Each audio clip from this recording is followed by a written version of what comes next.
За да можем да направим мастило, ще са ни нужни шикалки. Това са аномални образования върху дъбовите листа, причинени от вещества, отделяни от яйцата на оси от семейство шикалкотворки. Те са богати на танинова киселина, която ще ни е нужна за направата на мастилото. Тя може да бъде извлечена, като шикалките се натрушат и се оставят потопени във вода за един ден.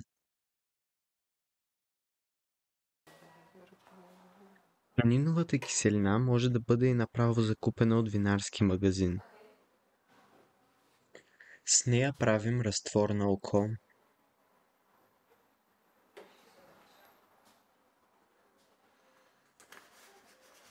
След като направим разтвора или изцедим шикалките, които са си киснали във вода, добавяме ръжда или зелен камък, какъвто продават в аграрните аптеки.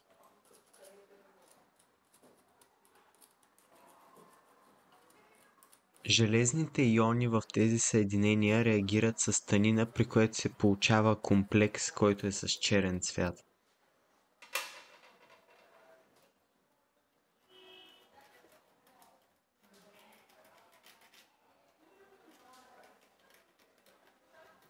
Трябва да за шрифта има изисквания.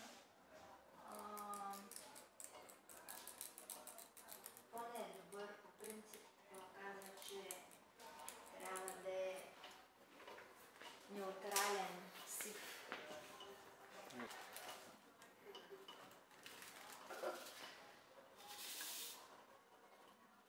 Леле. Тъй като полученият разтвор е рядък, с него трудно се пише. Затова е добре да се сложи сгъстител, като аз използвах натриев алгинат, но гума арабик е по-добър избор.